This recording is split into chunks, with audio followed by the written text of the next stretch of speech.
Hey, everybody, welcome. My name is Chris. I'm the manager of production management, our creative studio here at Knott's Berry Farm, and I'm so excited to have you all here today. We have a wonderful, wonderful panel that we have to share with you today about Knott's Berry Farm, Knott's Scary Farm, I should say, in our 50 years that we have here, and I'm incredibly, incredibly excited. So I'm not going to waste any more time. I'm going to bring out our wonderful panelists. Come on out, everybody.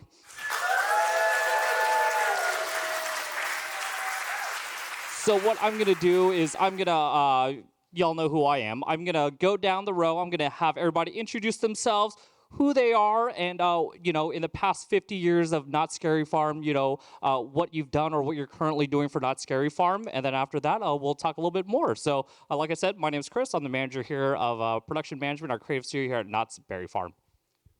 Hi, everyone. For those of you who have joined us last year, my name is Pasta. I'm excited to be here. I'm a project specialist, but first and foremost, I'm a fan of Not Scary Farm. I'm a longtime talent, and now I'm currently in charge of making sure that the talent and these scare actors that you see are scary. Hi, everybody. My name is Ted Dougherty.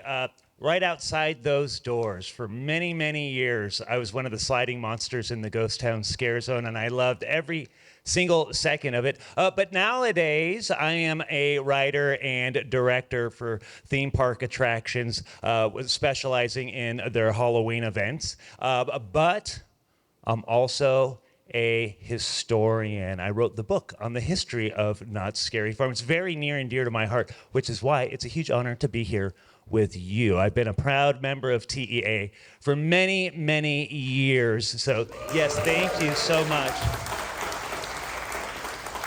And tonight you'll see some of the attractions that I personally worked on. A couple new attractions named Cinema Slasher and the Chilling Chambers, as well as Origins and the Legacy Store. So check that out if you can, when you can. So that's me. Hello, my name is Jeff Shadic. I am currently the manager of Park Decor, visual display for the park. I have actually held several positions over the years here. This is actually my 30th Halloween with the park. So it's my anniversary as well. I have worked in wardrobe early on. I've worked in production, building mazes, worked in the theater, and currently for the last 26 years, manager of Park Decor. I am Todd Stubbler. He's talking about going out there and having the people that slide around to the ground. I was the first one.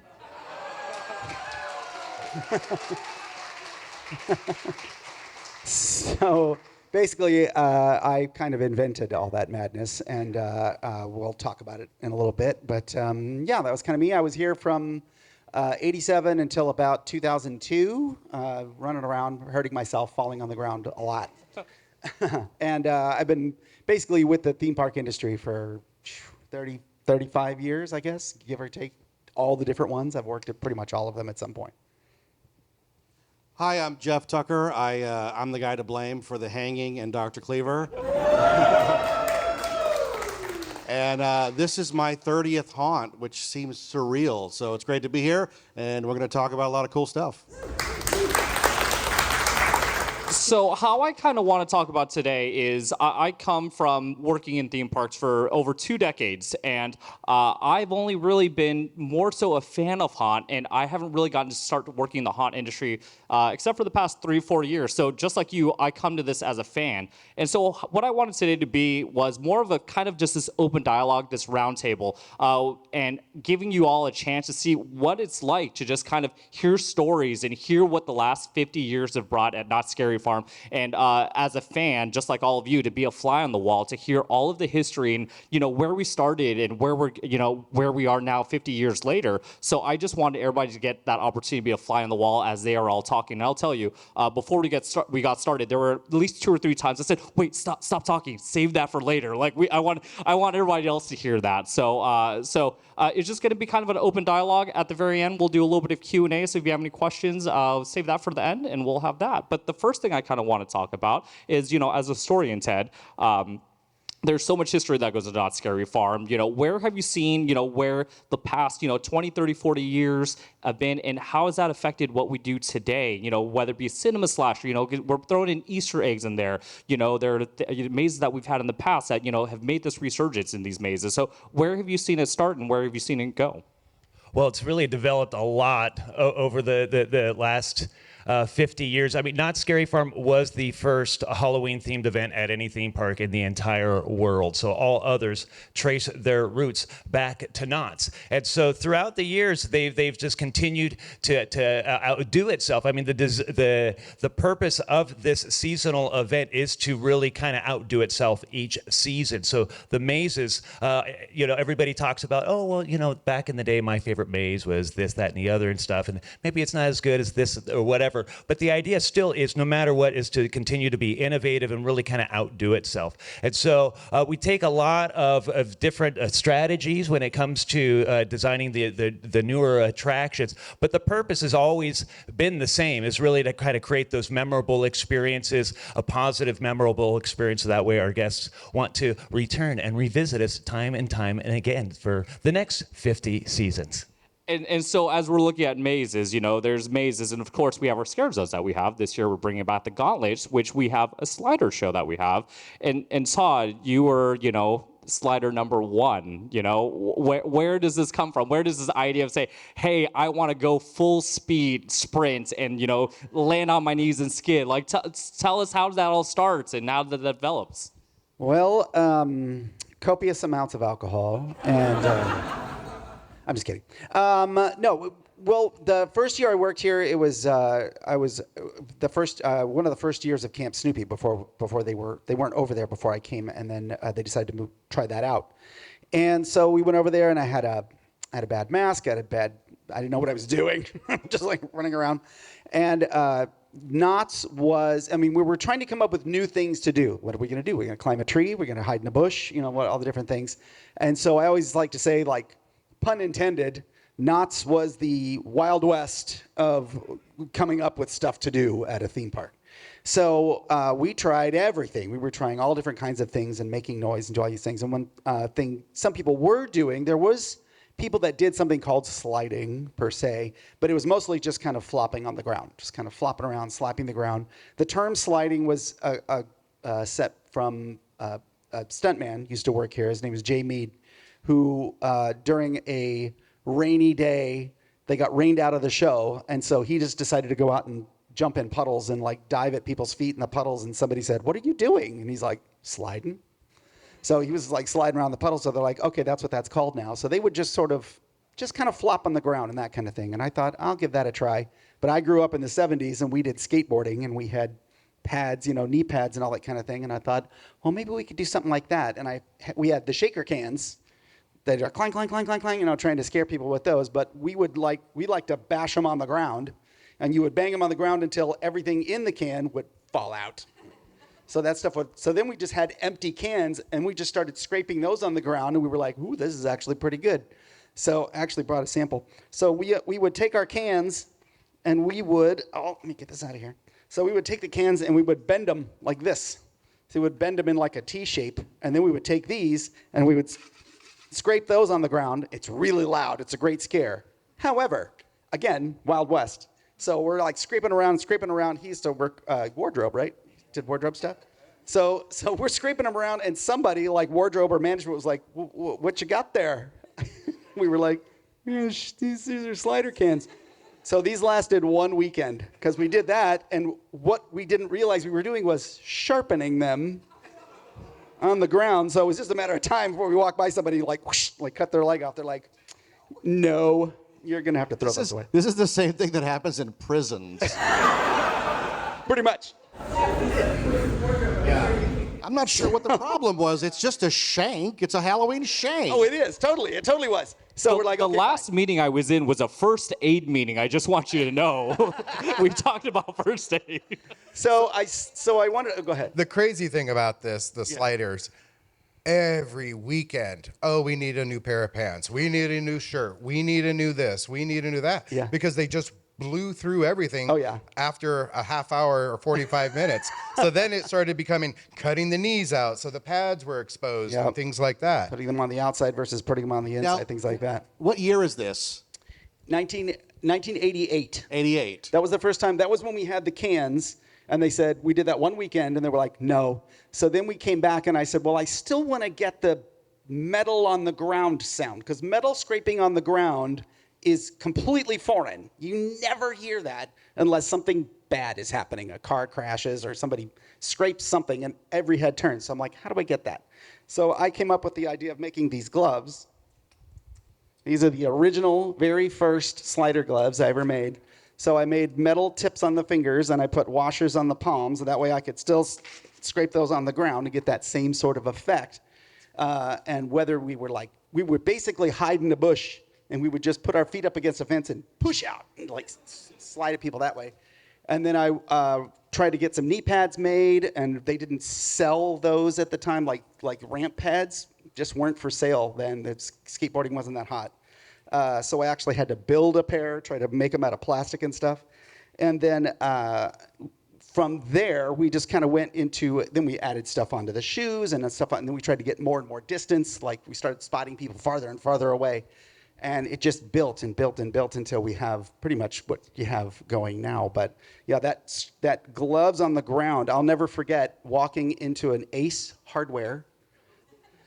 And I got some washers and I got some other things. And I said, what glue do I use to glue washers to a leather glove?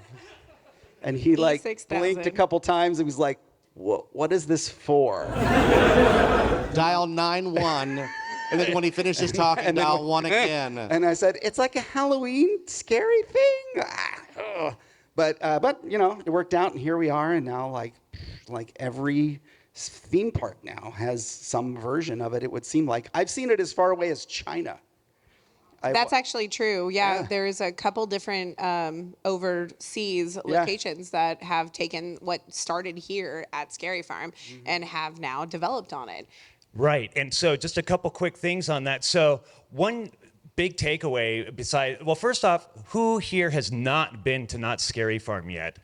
Okay, so for some of you, you're about to see what he's referring to later on tonight. But one thing that's very kind of important is a part of I think a big part of Knott Scary Farm's growth, especially in Ghost Town in the Scare Zone. So that's the Midway area that's rethemed for Scary Farm. And so is the monsters, the actors were left to their own discretion as to what constitutes character and scare. So when I was working with Pasta in Ghost Town and stuff, I mean, we were able to develop our own characters. And what Todd is really kind of demonstrating is, hey, you know, he did that on his own. Like, there was no, like, the big board meeting, you know, with the Knott family way back when saying, hey, let's have these characters do this. It was something that was very organic because there was sliding, like Todd said, before he started even working Knott Scary Farm. Going back to 1983, 84, there were sliders in Ghost Town, but they were just sliding on cowboy boots, on their bare knees,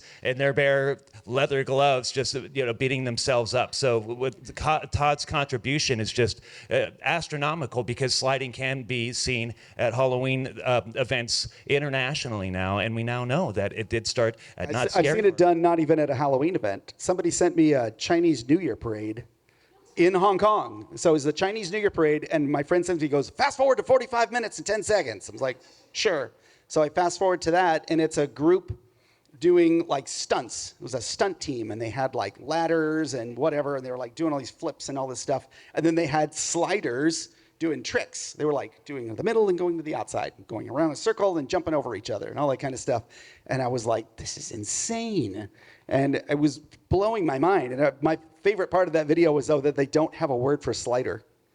Because they'd be like, "Sing tao so slider, sing ta ba ba." I was like, what is happening right now? But it was crazy. I love that. So sliding tricks and everything. It was over. You did it kind of all over Ghost Town. One location was near Calico Mine Stage, which is the location that we, you know, traditionally had the hanging in, which has come back for the 50th anniversary. Jeff Tucker is our wonderful writer that we have for the hanging, our show director. Jeff, tell us a little bit about the hanging, where it was, how it's evolved, and everything. Well, Ted can back me up on this. The hanging began in the 70s. They decided to have a little impromptu. Again, let's just do something, right? It wasn't like they had meetings. So they decided to have a midnight witch hanging. And they would gather the monsters and they would scream and yell and bring this woman through the town. And she's screaming, "No, I'm innocent." They'd drag her up to the gallows, and then she'd reveal herself. "Yes, I am the witch. I cursed the town." And before they could hang her, she would disappear, smoke, and then a dove would fly off. Like, it was real innocuous. Like, it's not anything you're like, wow, that's... Because we did it for the 40th, and people were like, that sucks. Well, it was like 10 minutes. It was so short. We go, no, this is exactly how it was. They're like, I don't want it how it was. I want it how I thought it was. So the hanging had to end because the local Wiccans got upset and said, "You're hanging one of us." We're like, no, she wins. I don't know what the problem is. She actually kills everybody. No, it has to stop. We have a whole maze about it. Right.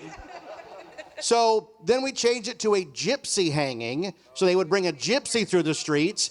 Then the gypsies complained, which is tough because they don't have a forwarding address, right? Because they're gypsies. No. So And keep going. the gypsy thing bombed too, right? And the hanging went away for years. And then a guy named Tom Clough came in and said, hey, what if it's different? What if it's more like a roast? What if it's like a parody of the year's events? And what year was that? Was that 88, 89? 89. 89. And they borrowed liberally from Hollywood. They had Beetlejuice in it and Freddy Krueger and so various celebrities from the day, right? What's that? Beetlejuice. Yeah, Beetlejuice. Well, Freddie was the main. Freddie was in the show for years. And it morphed and got bigger and bigger. It went from just a handful of actors to a big troupe of actors. Currently, we have 12 actors on stage, and they're constantly making costume changes. And then the show morphed again in 2000 when Ken Parks took over the show. And then in 2001, I was brought in as the guy who could add if he wanted to. You have any jokes? I would put in a couple jokes here and there, and I did that for 10 years. And then the show, again, just morphed and changed into this crazy giant thing up until 2019 when people lost their sense of humor. It just sort of vanished. And we ended the hanging that year. The hanging used to be this celebration of everything that we loved. If there was a movie that I liked, I put it in. If there was a celebrity we liked, we put it in. We morphed the show from an Old West hanging to, in 2003, we did a pirate hanging with Captain Jack Swallows on the stage, right? And we did a Mad Max version of the show. We did all these overlays. We did an Indiana Jones version of it. And by 2019, it had run its course because we would get all these phone calls and letters and, oh, we hate the show, we want it shut down. Well, did you see it? Well, not really, but I heard about it. And I can't believe you're having it at that berry farm, which is a family park. And you're like, well, it's really at night and it's not for kids. Doesn't matter, I hate it. So we went from celebrating pop culture to the final show in 2019. Of all people, Jeffrey Epstein stood up there and lectured the audience on what it was like to have a sense of humor and then made jokes about how hanging him was redundant. And I remember, it was not a good moment for the hanging.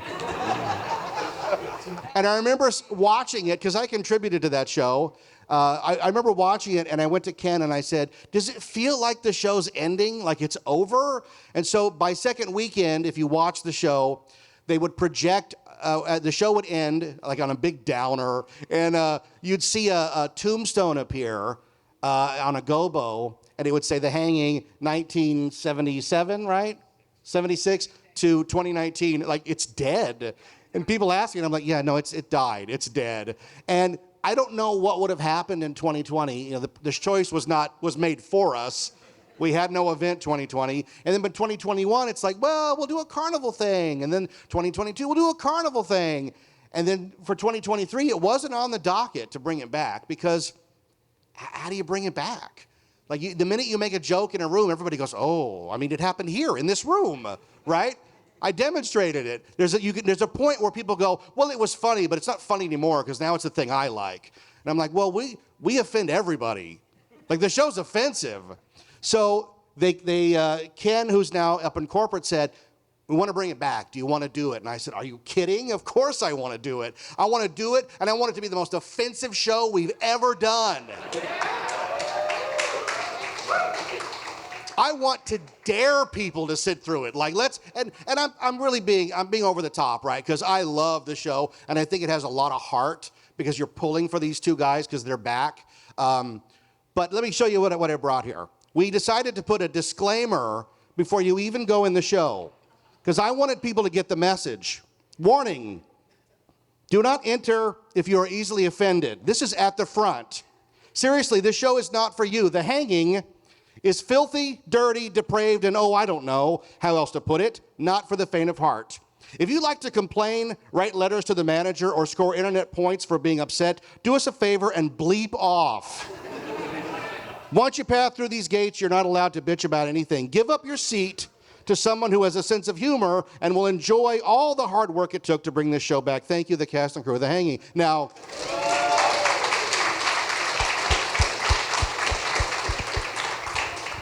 the sign's in the front of the show, and a couple of nights ago it wasn't there because we have a couple of other signs that are not as funny as that one, but they're pretty funny. And John Storbeck, our head guy here, said, "Where's the sign, Jeff?" I was like, we have to get the sign, yeah. He says, yeah, people like to take pictures with it. So I put it back in place, and as soon as I put it back in place, like that scene in Little Shop of Horrors where they put the plant in the window and everybody's like, I want to see the plant. As soon as I put it in place, it's like... So the sign is popular. We're hoping to make a T-shirt out of it, which is great. But The Hanging is back. I'd buy that. It's really funny. I'm incredibly proud of everybody who has worked on it. It has been 8 months of work for me. Like, the whole year was The Hanging. In addition to my other stuff, like, I would do the other stuff and then, like, let's do some hanging stuff. Because pop culture changes and ebbs and flows, and what was funny in February is not so funny now. I'll wrap up with, what's that? To your point, talking about how the show changes, I did props on that show, oh my God, I don't even know how many years, probably 10 or 15 years.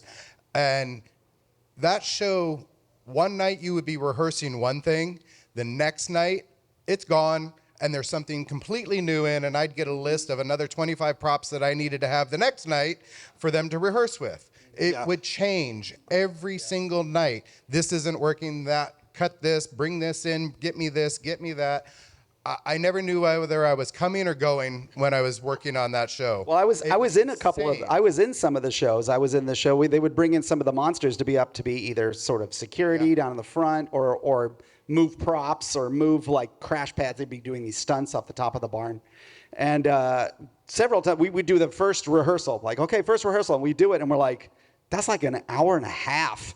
Like, are people going to stand there for an hour and a half? They go, I don't know, most of this is going to get cut. I'm like, well, why are we rehearsing it? Yeah, that's the way the show ebbs and flows, yeah. It really, truly did. And then something big will happen, and it'll be all over in the media, and then the next night it's in the show. Yeah, I've already done that. During the run. Yeah, I've already done that. During the run. Like, we have Taylor Swift in the show, and he spoiler alert, he shoots her, right? Okay, sorry. He's supposed to go, we got bad blood. Bang, look what you made me do. And it wasn't really hitting, so now he says, aren't you supposed to be ruining a football game somewhere? Bang. So you sent me the final script, and then you sent me like 3 more versions. We got to rehearsals, what version was that when we got to rehearsals? 16. 16. Yeah, and that's being generous because you call it a draft, but like it probably went through 40. At least 40 versions. And the best part is we did a preview event in August where I stood up on stage and said, hey, all these shows are back. And then at the end, I revealed the news and that The Hanging was back, and it was going to be crazy and upsetting to people, and everybody lost their minds.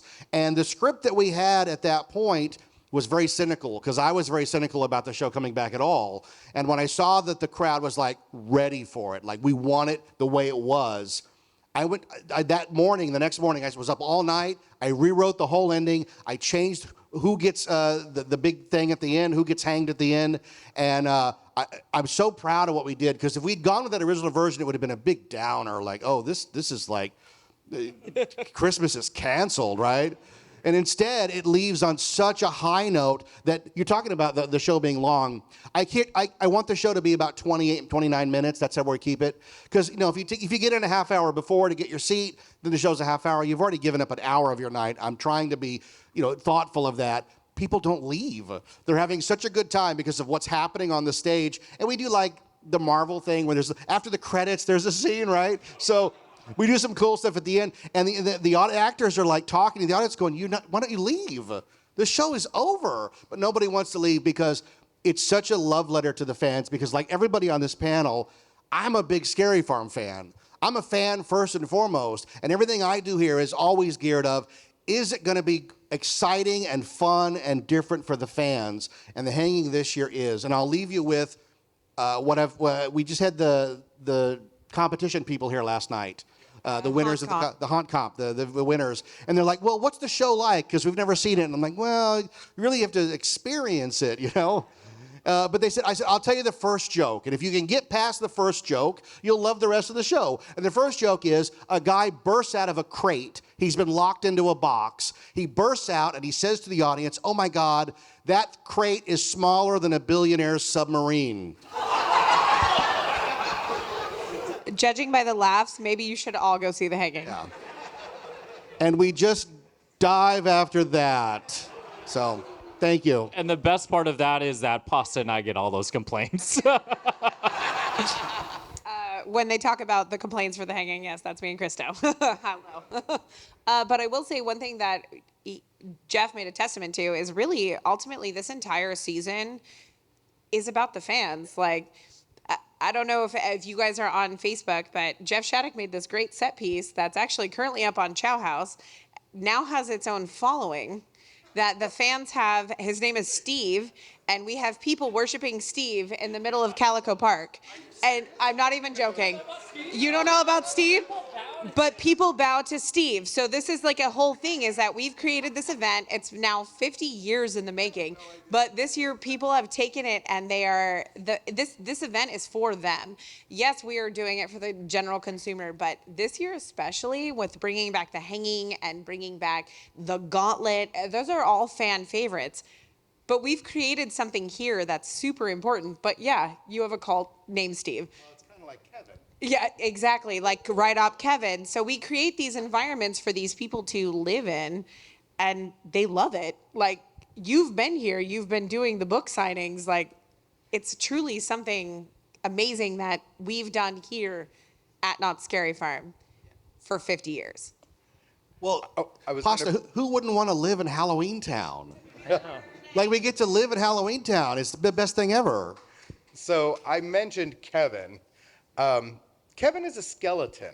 So during the pandemic, when we did our Taste of Halloween, I was tasked with decorating Camp Snoopy, but not just Camp Snoopy, all of the rides. And I'm like, well, how the heck am I going to do that? Our GM says, I want skeletons in all the rides.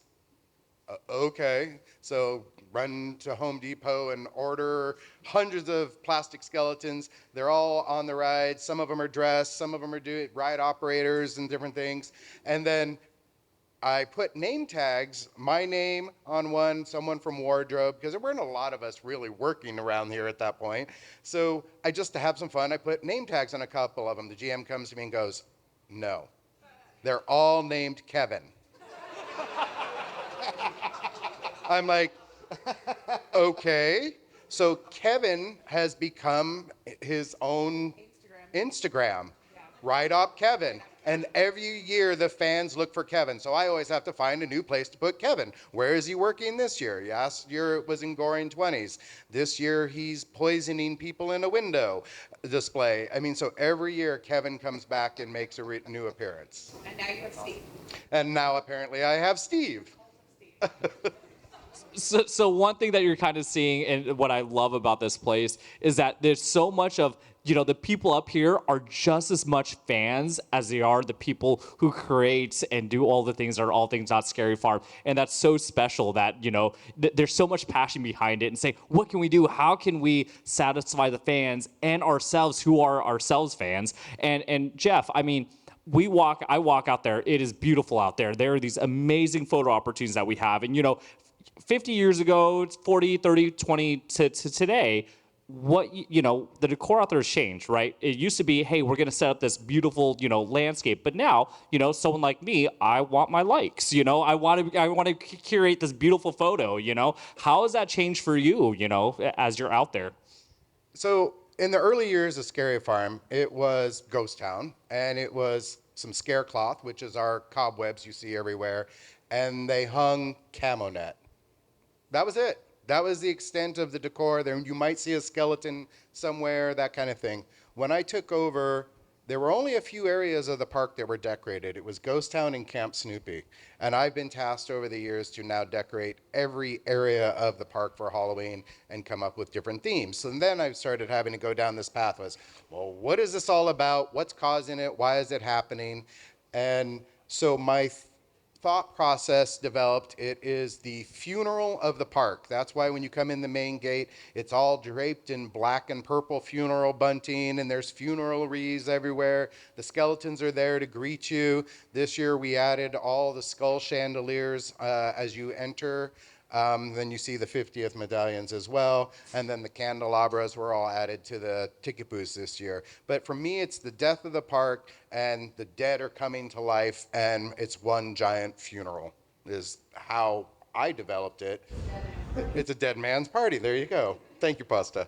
So, and then as entertainment comes up with new concepts and designs, so what is Goring 20s? So the first year we did it, it was very simple because I'm like, I couldn't figure out how to tie decor into it. So then I was thinking and asking entertainment, when did this happen? We know that they're all dead, but when did it happen? And then I said, could it have happened on Halloween? So that's why you will see kind of a vintage feel Halloween decoration in the area, just simple pumpkins and black and orange and things like that. So it actually happened on Halloween, and the citizens decorated that area for Halloween.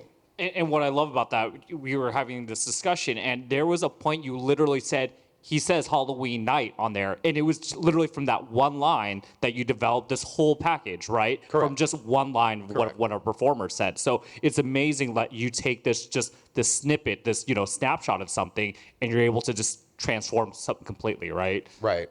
And that's where it came from. It's just because it needed more of a look. It felt just kind of plain and simple. We had just had some like dead plants hanging on the light poles and things like that. So this year it got a full overlay, as well as Carnival. Carnival was fun, had different colored lights, but it just didn't feel like a carnival. So my brain this year for the development of it, there had been things that entertainment had proposed, but for one reason or another, they didn't happen. And I'm like, okay, so how did this come to be?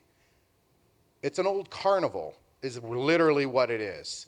And this is all the decor that was left over from when they abandoned the carnival and these crazy, creepy clowns came in and took everything over. And then there's a couple ticket booths out there that we added this year that are interactive, and those are two of the original creepy clowns that are still living in those ticket booths. So you'll have to look out for those. But so it was just overlay after overlay this year that I really wanted to lay into the park for the 50th. That's great. So Pasta, who is my co-host today, you've worked with talents for how many years?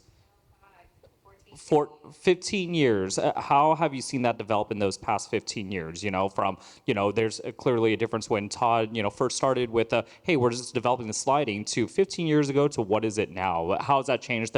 And when we say talent, we mean the monsters that you're going to see outside. Pasta has the pleasure of overseeing and auditioning over 1,000 and working with over 800 monsters. So what's that like? Tell us about it. Well, I started as a monster, so it's kind of interesting. When I started as a talent, they literally said, hey, you're a vampire, go be a vampire. And I was like, sweet, all right. So I was a vampire. Best vampire That's today. Literally the best one I could do. And from where we are today is when we audition, when we cast talent, and when we talk about talent, we have a creative drive.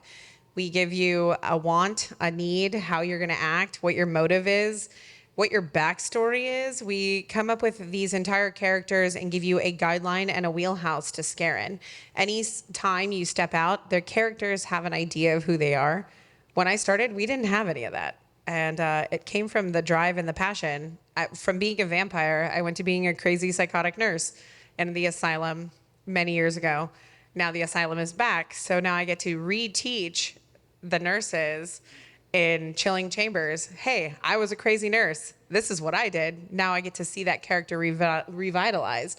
But before, we didn't have any of that. And so growing up and doing things within the company this is something important. It's like a script for a show.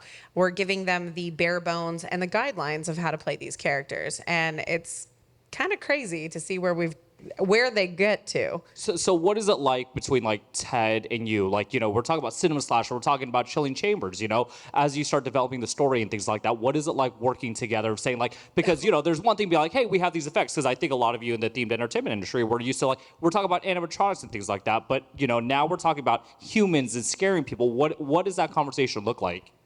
Well, first off, since both of us we were talent together too. Yeah, It's true. so We were in Ghost Town. so it's almost kind of one of these things where we kind of almost inherently know what we're kind of looking for. So when it comes to the approach of the characters for the attractions that I've worked on, we give Pasta's team as much ammunition as possible to be able to accurately cast these different folks into the different roles that we're looking for, and then we give them creative content so that way they know when it comes to the training the monsters and all of that stuff. I mean, in general terms, that's kind of where it starts to at least get them going in the right direction when it comes to the casting. Well, I mean, we've been talking for over a year about cinema slasher alone and about what we're expecting from the talent and the ideas and the creative. So it starts a year out regardless. Before we even get to the talent portion, we're literally in the development stage where we were talking about, what do we want? Okay, so we want victims, we want killers, but there's a progression to the story. How are each killer going to be different? How are they going to act different?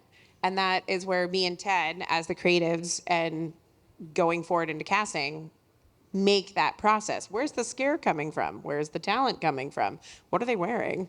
Right, because so something that's kind of somewhat unique for Not Scary, or unique in the industry that Not Scary Farm does in terms of the scares for the attractions, for the mazes, is we give the actors a lot of opportunities in how they scare the guests in a particular scene, as opposed to like just a pop out of a closet and reset. We give space for the actors to basically use this room or this bedroom or whatever it may be. And so with that, there is more ammunition that we need to give to our actors so that way they know how to act in this particular scene beyond just giving them, what would be in the olden days, just a shaker can or just a foot trigger or whatever, boo, and then reset. It's like there's a lot more character development that a lot of you, for those of you who haven't been yet, you'll see that the actors have a lot more creative freedom within the scenes. Well, when we started as talent, there was no guideline. So we No. were our own. You created your own character. I created my own character. It was very much. That's probably one of the coolest things about Scary Farm. In the very early years of Scary Farm, the monsters were based off of movies. It was Planet of the Apes. There was like Dracula. Island of Dr. Moreau. Island of Dr. Moreau. That's the kind of thing. But as more people came in every year, they started wanting to develop their own characters. And wardrobe and everybody kind of were like, okay, what do you want to be? They would approve it, but it still happens to this day. Somebody has an idea, I want to be this clown. I want to add this to my costume. They still have to go through an approval process and to make sure it fits and works, but we let them develop their own characters. I mean, if we didn't let them develop and have a creative, we wouldn't have ever come up with Sliding. Exactly. It's true. Yeah. You know what I mean? Like they would get bored. I mean, Right. if we didn't instill the. People live those characters. They do. There is quite a few people that there are people who have their own characters tattooed. There are people who have other people's characters tattooed. But if we didn't instill that creative freedom here, we would have never had anything like sliding, we wouldn't be able to create these worlds that you guys are going to enjoy tonight, and we wouldn't have been able to have these talent. Well, and wanting to do this is a crazy thing to even consider doing. I mean, a lot of us came as teenagers, high schoolers, whatever. We came and watched the thing, and it's like, this guy does whatever he does, and there's a difference between going, this is so scary, I'm having fun, to, I want to do that. I want to be that guy. It's like, how do I do that? And it's like, you see the audition come up and you're like, oh, we're going, And then once you get in here, it's like, I came up with what I was doing only because when I first started, there was like, I was pretty small. I mean, I was the smallest guy in our area. Everybody else, we had one guy that was 7 feet tall. We had two other guys that were about 6'6", and they were just imposing by mass. They would just walk around and go, and people would run because they're gigantic. And so all I had was I was faster than them, so I could run, and I would kind of chase people, or I would do this and that, and I just thought, once I saw the other type of sliding and remembering, we used to wear these knee pads. I wonder if I could use those and do that and kind of dive on the ground. And then once I got it all put together, and we had the gloves and the knees and the shoes and the whole deal, then it just sort of accelerated from there, and then other people see you do that, and they're like, whoa, I want to do that. Knott's had to step in, too. Right. Yeah, they have to step in at some point, because then everybody wants to do it, and it's like, not everybody can do this. It's like, it has to take a very specific set of skills. But because you would run into people and knock people down and do all stuff. So then we have to come in with like a whole rule base and a training period of just like, okay, we're gonna make sure you know what you're doing. Some of these guys practice year round. They'll start in January, and we have a couple spots around here where they'll go and people who've been doing it a while will show up and give lessons basically for free, and we'll just go out there and just people will learn how to do it because it's fun. And real quick, on all these general notes that we're talking about, it really is kind of a testament to the innovation of Not Scary Farm. So since 1973, Ghost Town out there, that became the very first scare zone on the planet. So every scare zone at any Halloween theme park event in the world traces its roots back to Ghost Town. So it's really kind of important to kind of keep that in mind. We were talking earlier about the hanging. Jeff Tucker, he just rattled off a couple very important names. Some of you industry folks may recognize the name Tom Clough, who was the creative behind Super Mario Kart. Okay, so I mean, Ken Parks was the mastermind behind Ghost Town Alive.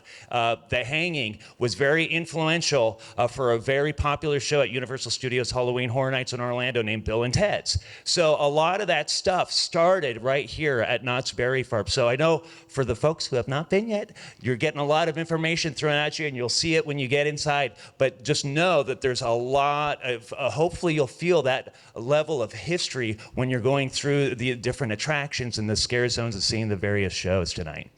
So with that, I want to open it up. I could sit here and ask more questions and listen to y'all talk for hours and hours and hours. But I'm curious if any of you all have any questions for any of our panelists that we have today. Before you jump off, I'll come on down with the microphone. It's like Donahue. I love this.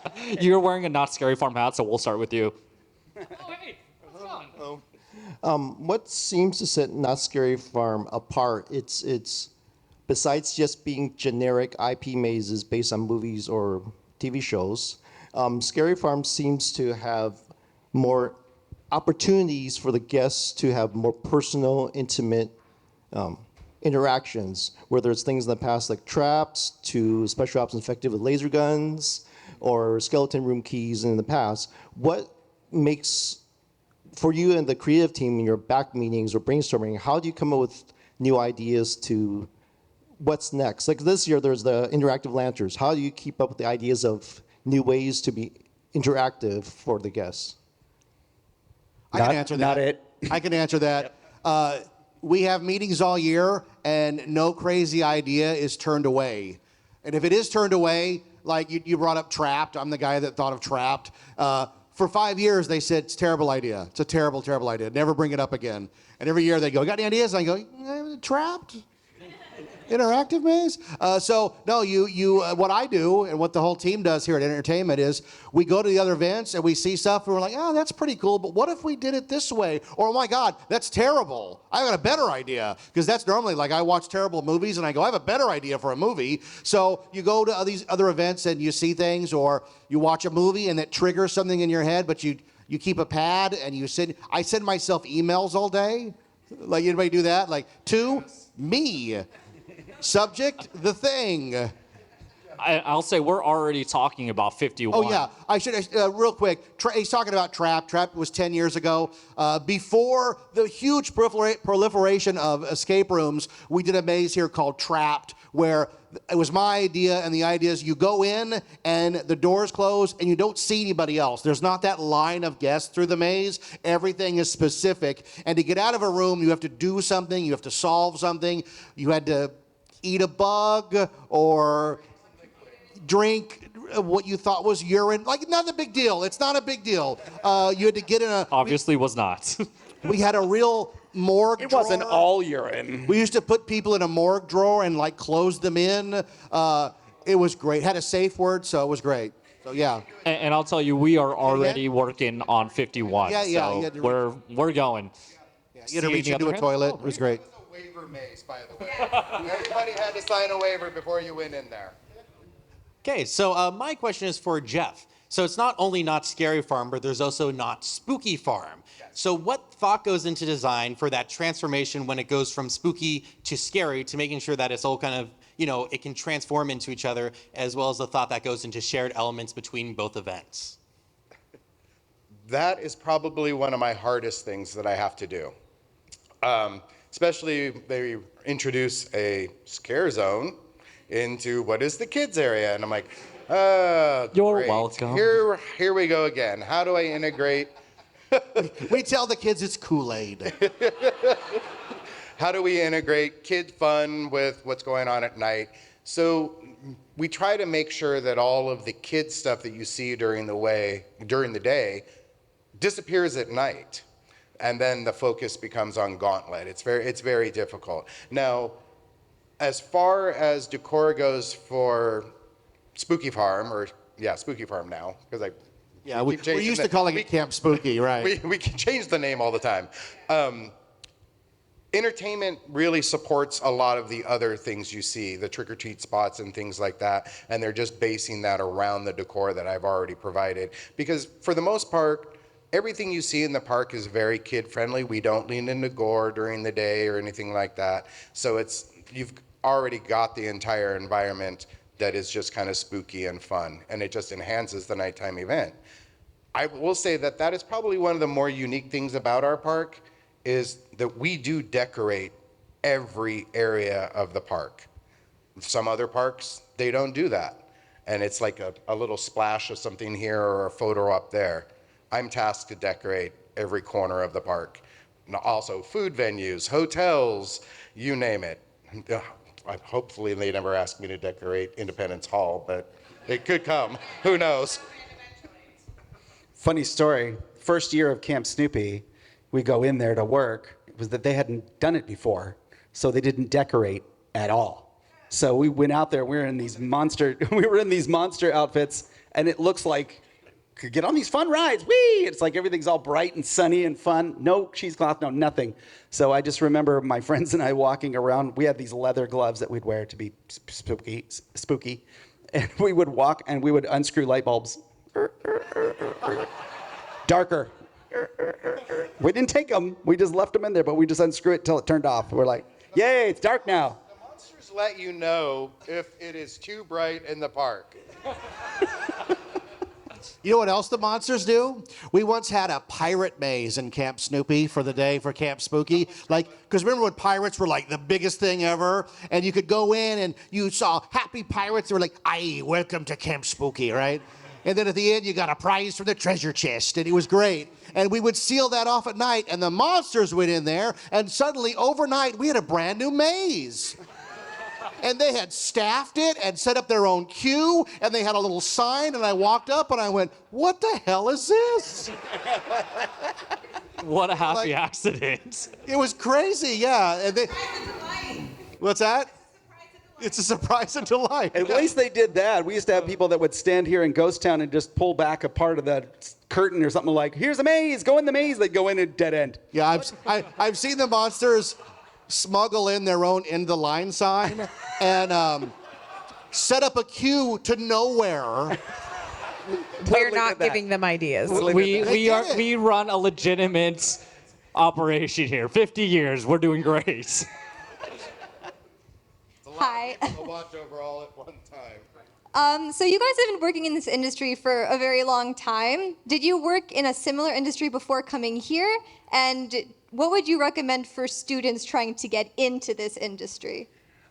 Real quick, so for the good thing is when we all started, there wasn't really much. There wasn't too many. There were not too many opportunities for young folks to learn how to write and create and design these different attractions. Thankfully, that has changed. When I grew up in this industry, we did not have a TEA. We did not have various universities having themed entertainment majors or anything like that. So there are a lot more opportunities now for young folks looking to get into the industry in general. And then, of course, I mean, you can basically like Google search and all that stuff for themed entertainment writing and directing and design, whatever field you want to get into, but there are a lot of opportunities out there. But for the Halloween stuff, it gets even a little bit smaller because there's not a lot of folks out there in the industry that do this. The Halloween theme park industry is pretty darn small, but thankfully, like I said, there are at least opportunities that everybody has now that we didn't have when we were younger. If you want to do it, if you want to be in this industry, you've already done it. Like you're the one with the best Halloween costume at the party. You're the one who's like, Halloween starts the day I say it starts. It starts the July 5th. Yeah, July 5th, right? Halloween.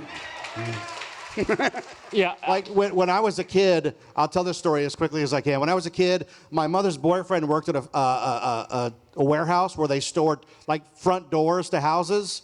Like you go in and buy a front door. What the hell, right? And he was not a good person, so he used to steal all the doors. And on the weekend, we'd have a door sale in our front yard, right? So for that Halloween, I used all the doors and made my own maze. You had to get through a maze all the way up to the front door. That's how I started. That was 1984. And so, I mean, let me ask all of you up there. We all clearly work in the industry now. How many of you guys got a degree either in theater or even anything related to the industry? My degree is in music. I was supposed to be a pharmacist. Yeah, so I don't think any of this. My actual degree is in store planning and design. Yeah. So to Ted's point, what you all have now is leaps and bounds, above what we had when we were, starting our careers and things like that. So, yeah, we have time for one more question. I was gonna say my degree. Better make it a good one. What has it been like this year, your process, kind of creating what Horror Nights might call like icons? So we have Sarah Marshall and the conductor, and this year we have the keeper.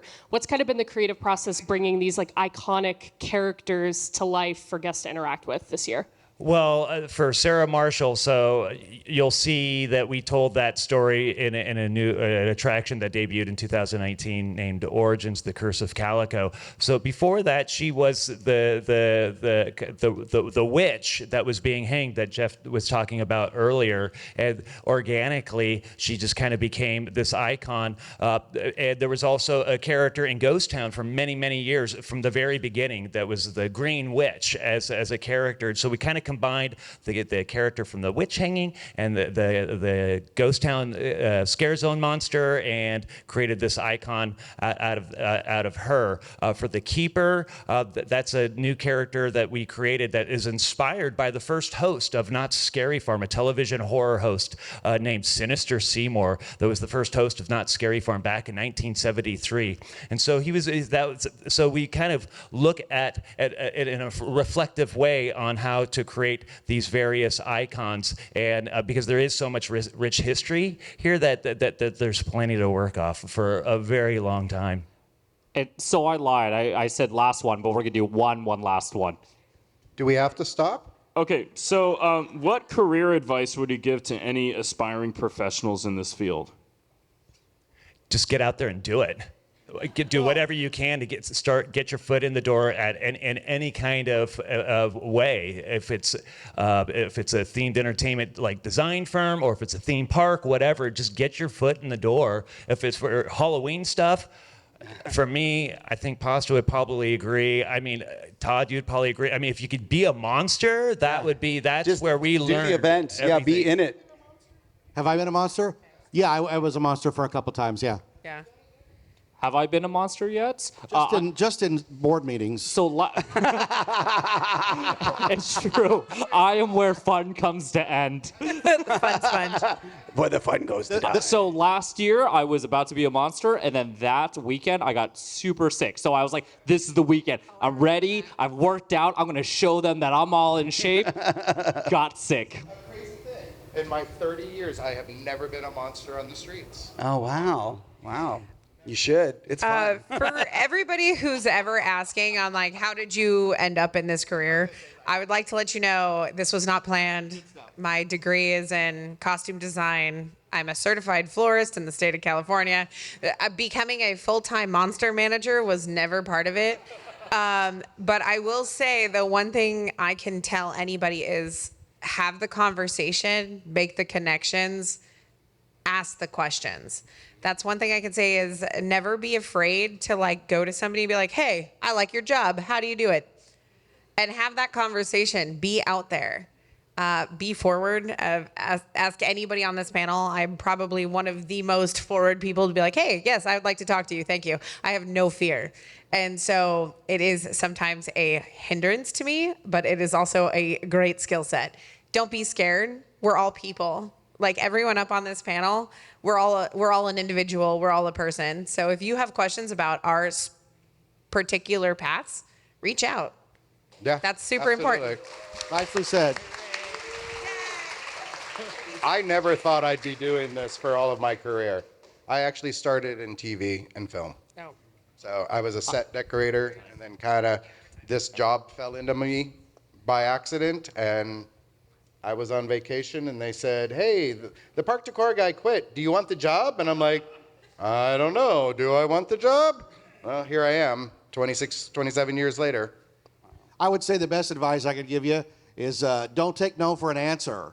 Because everything that I've gotten from an idea to the page to the stage has gone through 20 different versions of never gonna work, no, we're not doing that. Trapped was 5 to 6 years of like violent no. Like, we really hate this idea. And then suddenly it was like, well, wait a minute, let me tell you what it is. So I've had a lot of stuff, like I've been involved in so many crazy, weird things here. Trapped, the Tricksters, taking Mystery Lodge, which was an established building, and saying, what if we use it for Scary Farm? What if we put a crazy show in there? And they're like, no. And I go, wait a minute, don't say no yet. So a lot of no's and a bunch of yeses, and that's how you get here. And it only takes one person to say yes. Yeah. Yeah, oh yeah. You get that one yes. Yeah. And even developing what I've developed, it was just like, I mean, it was mostly my own brain just coming up with, stuff to wear and stuff to put on. But I certainly had help from others in the area. They were like, you know what you should do? What if you did this little metal thing or that little metal thing and just added it in and, and just use your friends, people anybody attached to any industry you're interested in, get to know them, and talk it out. And you can come up with lots of great ideas, I think. So with that, unfortunately, we do have to wrap because Pasta and I have been talking, and we have to somehow get you to the other side of the park right before it opens. So we can do that. Thank you. But I do want to say thank you to all of our panelists. Thank you all so much for being here, and all of you. I hope you enjoy your evening. It's not Scary Farm. We have 10 mazes, 3 of them being brand new. We have some new shows. We have some returning shows from The Hanging to Dr. Cleaver. We have some amazing decor. And then, of course, we have some more scare zones. Thank you all so much for joining us.